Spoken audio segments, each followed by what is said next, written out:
understand me? Back up.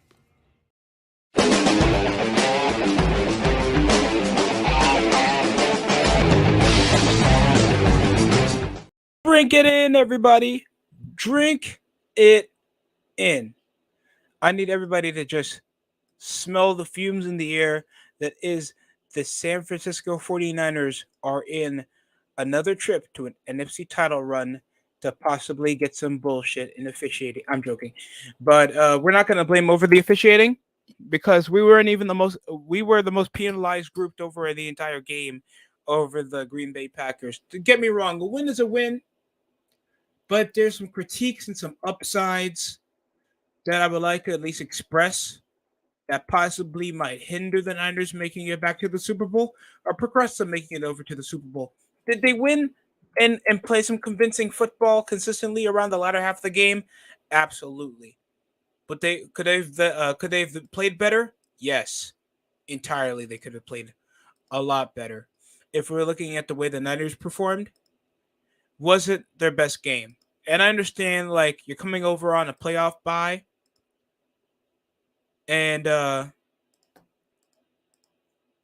way that certain teams play could like hinder and the Packers are coming out of a great momentum. Packers should be very proud because I think they were supposed to be posed at least third or second or at least bottom over the division over the hype of the Chicago Bears trying to at least make some game-breaking trades for some playoff back for some postseason relevance with trading DJ Moore for a lottery pick. And now, what happened majority of the game? Packers start with an insane drive, start over with a 29-yard field goal to open over. Then George Kittle came over a 32-yard bomb over by Brock Purdy after Brock Purdy like nearly got a pick, nearly got an interception. There was too many close calls off takeaways over Brock Purdy. Shoddy reads over short gains or just overthrowing his target majority of the time when it came over to Jawan Jennings. We could try to push over, even if the Niners lost, they would try to shove over the brains over the blame over a loss of artillery over Deebo Samuel's shoulder injury that he got later in the game, where he got not carted off, but he did get escorted over by the physicians on the team, leaving majority of the work spread to be off Purdy's throwing arm, not fighting that Swiss Army option to just like win it by inches. That was practically what the Niners were doing, and just the Packers when they were trying to at least gain over momentum. They were trying to push over positive yardage. It was just poor play management by Matt LaFleur when it goes over the 3 and outs. Too many QB sneaks over on the midfield, gambling over on midfield goal line formations, trying to capitalize over on the tush push. They get stopped short on a turnover off downs in like 2 3 and outs and one over a passing game over in the second half, and the Packers were munching the clock. This was a winnable game more for the Packers than it was for the San Francisco 49ers. And it's pushed over earlier around Jake Moody missing a 29-yard not a 29-yard field goal. He did miss one a bit closer to push it over in the goal line. We were practically playing catch up with the Packers for like the last 2 quarters of the game if it wasn't for McCaffrey's insane 39-yard touchdown that he broke over 2 tackles up the gut and just scrambled. It just cracked in. And that went over from a Tucker Craft 2-point conversion, hitting him one more time. And then Moody cut it short, redeeming himself with a 52-yard field goal. And then over the last 6 remaining minutes into the game, McCaffrey crunched it over a 4th down conversion for the Niners to pick up the victory. Insane game. We could push it over to the indisciplined performance by Trent Williams. Brock Purdy's poor reads. And our secondary just playing like absolute shit. We got to learn one thing about football, ladies and gentlemen.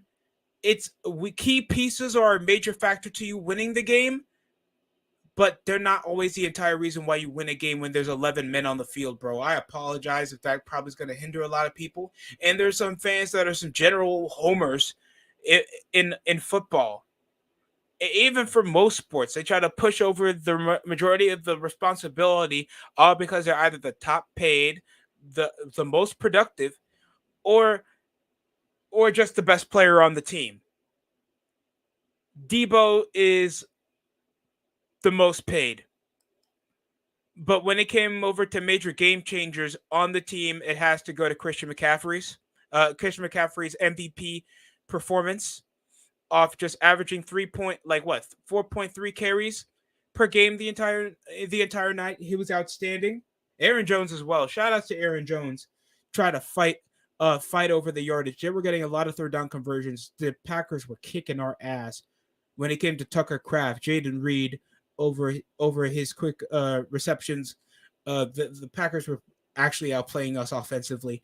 If it wasn't for Dre Greenlaw grabbing that last digit deflection interception to push us in good field goal range, and then when to close out over to the game by just a boneheaded pass by Jordan Love to come back after that touchdown by McCaffrey in the last minute. So shout out to Dre Greenlaw. He has his flaws, but I never want him out the Niners. Yeah, Aaron Jones. I feel like I guess they're like not. They were not trying to risk it for the biscuit, like they did with the Packers, with the Cowboys when they were punching them in the mouth offensively. I guess because the Packers already know we're more of a threat. I'm just going it off that acknowledgement in general. Because of the way they were running over the ball, when they had better coverage, they were playing way better football. I'm over their quick check down reads. They were pressing the ball a lot over on the pressure, and they were just attacking up the midfield, bro. And the secondary, dog. Let me go back over to the secondary. We didn't score double-digit offense until the fourth quarter. I don't have a shameful display. I don't have a shameful display clip, but I got something a bit better. Just embarrassing secondary display. Travarius Ward got excited over a pass deflection, pushing over a third down conversion to close up when it was like a 3rd and 5, and they got the first down the next play. Not Devondre Campbell.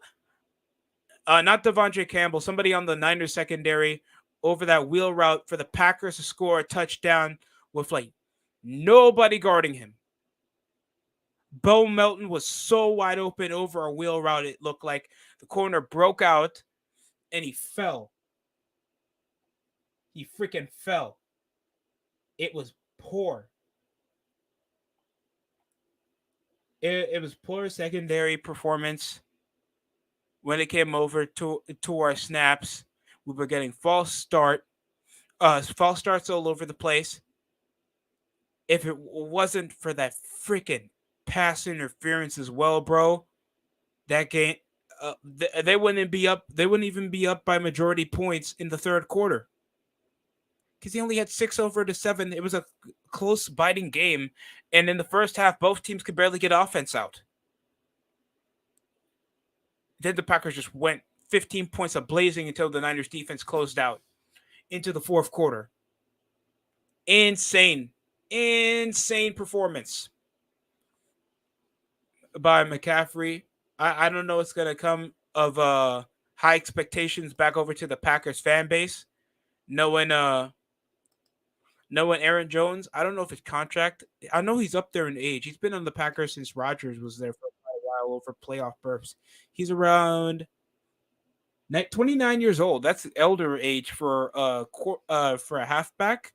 And he's been the most consistent he's been the most consistent running back. He had 2 straight 1,000-yard season. Last season he had career high rushing season over the 2022 season. Played the most games, over 17. Had 17 starts, majority 1,121 yards. Had his second highest success rate over in rushing, and was a majority dual threat. The guy is an all-around running back in every shape of the word, and he's been there over successful seasons with the Packers. So it surprised me if probably let him go or not even give him a mentorship role over a rotational suit for a more younger running back. Packers need to work on more over in their future. And in my opinion, I feel like they need to find another primary receiver after getting rid of the primary receiver to the New York Jets. Because in my opinion, Christian Watson is not it. As Romeo Dobbs needs to develop. Tucker Kraft seems like a reasonable option. But look at this, man. We succeeded over third down conversions, but penalties over yards, 6 out of the Packers, like 1 for 15. 6 over 84 involving that fucking pass interference. That wasn't off Eric Armstead.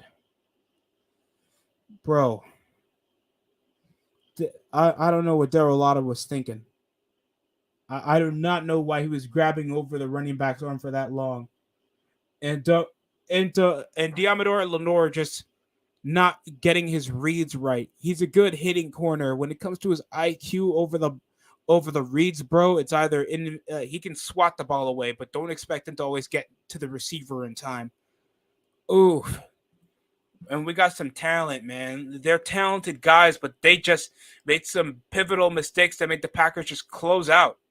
That's not diminishing their talents, but it's obviously showing a flaws that better teams could really take advantage of, whether it's going to be the Buccaneers that is going to be playing against the Lions in just a couple minutes, making it to an NFC title game. Buccaneers, I feel like, are a more seasoned group. They do have an experienced quarterback, a more versatile and threatening front line to pass rush, and in my opinion, a way better running back than what the Lions got. This could either go a close back and forth scoring tandem, or somebody's going to get blown out in the second half. But I'll probably go live, or no, or another way possible. This might be game of the night over, where we're going to get later with the Chiefs and Chiefs and Bills. If the Chiefs receiving core can show up, or the Bills won't actually choke this, so they can actually exceed expectations with the roster they got. Because a roster what the Bills got should not be always divisional round flops. And we would have to blame Taylor Swift for that. The fans might blame Taylor Swift. Besides that, how you guys feel about the Packers and Niners game? In my opinion, really could have went either way. I understand they had a week bye, so that could show why they had like a lack of momentum hitting over only 7 points of total offense, and the pass rush did not come to play.